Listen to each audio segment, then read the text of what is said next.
All right, hello students. Let's go over one more problem, one more type of problem that we could possibly see, or we may see. So let's go ahead and look at problem number 3. Once again, this coordinate plane is not here.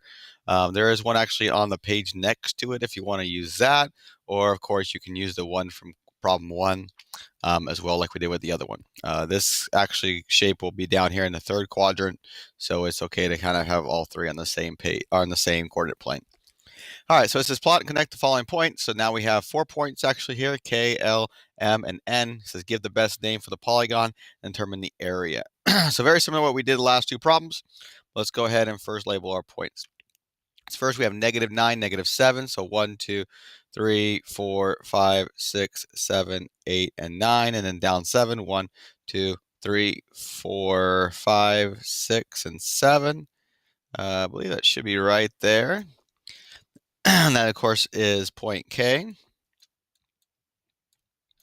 Next, we have L, -4, -2. So 1, 2. So remember, starting at the origin, 1, 2, 3, 4 to the left for negative, -2, 1, 2, going down. So once again, kind of just reviewing kind of what we have been doing so far. Next, we have M, so -1, 5. Oh, sorry. Next, we need to connect the dots. Try to make this as straight as possible. All right, there you go.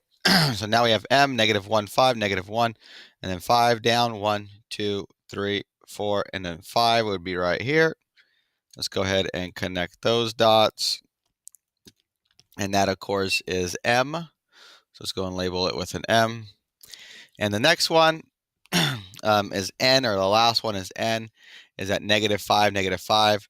So 1, 2, 3, 4, and 5. And I know M is at -5, so I can just line it up, kind of using my previous knowledge of the point.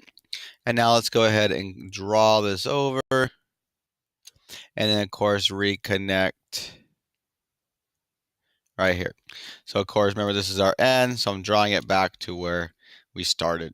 All right, now if we look at this, this is a 1, 2, 3, 4-sided shape, so it's not a triangle.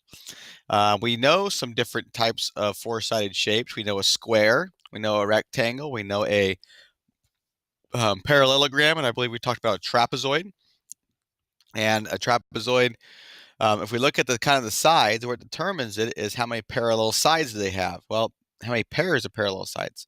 Well, none of these are parallel. All of them would cross sooner or later. Since none of them are parallel to each other, this is just simply a basic quadrilateral.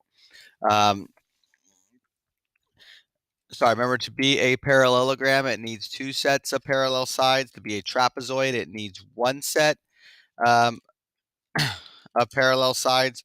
So other than that, it's just simply called a quadrilateral, which simply means a 4-sided shape or 4-sided polygon. And that's kind of all it is. Nothing is parallel here. So quadrilateral. All right, now it says we need to find the area. So let's go ahead and kind of look at what we could do here to find the area. Well, if I look at this, if I kind of connect from here to here, from this to this, I would have a triangle here and a triangle down here. So if we go ahead and we grab, so I'm going to grab a different colored pin. If you have one, please do. So if I connect this to this right here, that cuts this into 2 triangles. I have triangle 1 right here, and I have triangle 2 down here. So I'm going to kind of label them in there. And so when we're finding the area, we're going to find the area of the 2 different triangles. Triangle 1, excuse me, and then I'm going to scroll down a little bit, and then triangle 2. And of course, remember the area for a triangle. Let's go ahead and put that up top here. Actually, just go ahead and put it right here. The area for a triangle is equal to 1/2 times base times height. And so that's what we're going to be doing for both of them.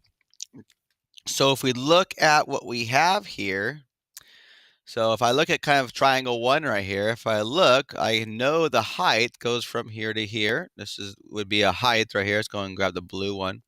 This is one reason I like to label them outside. If I had a blue line here, this would be a right angle here. So I would have the height of 1, 2, and then 3. So this would be a height of 3.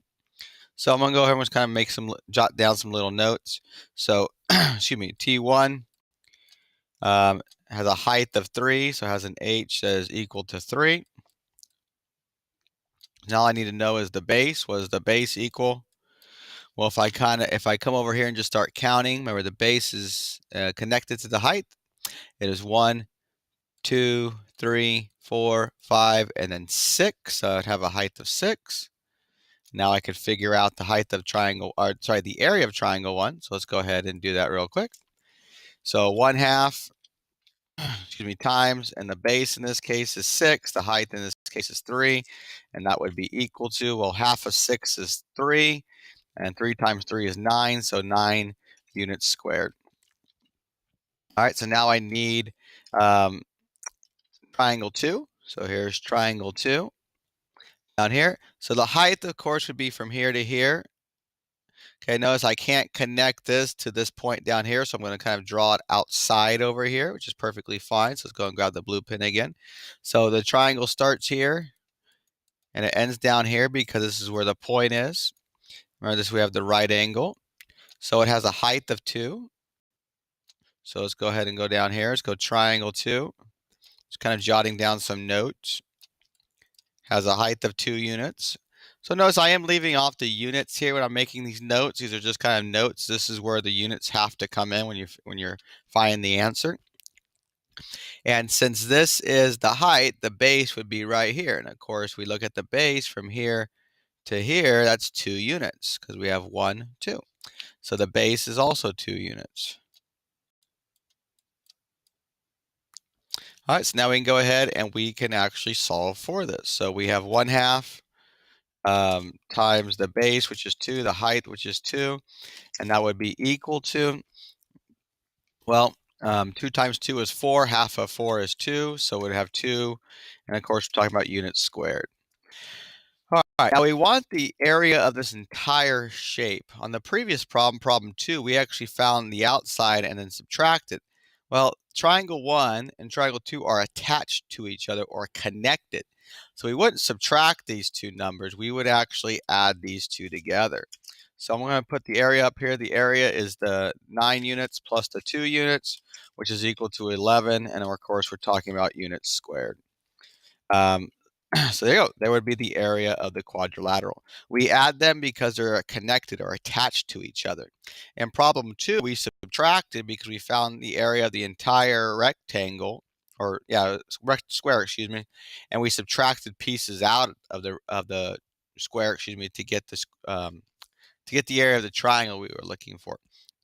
So this one, we found the area of both, and we connected them together. Since we're connecting, we go ahead and add those two pieces together. All right, so that is what we did. I know my work just kind of disappeared there. It's okay, but that's what we did, and that's how you would find the area of two triangles kind of being connected to each other. All right, now you should be ready to go and take care of it for the day.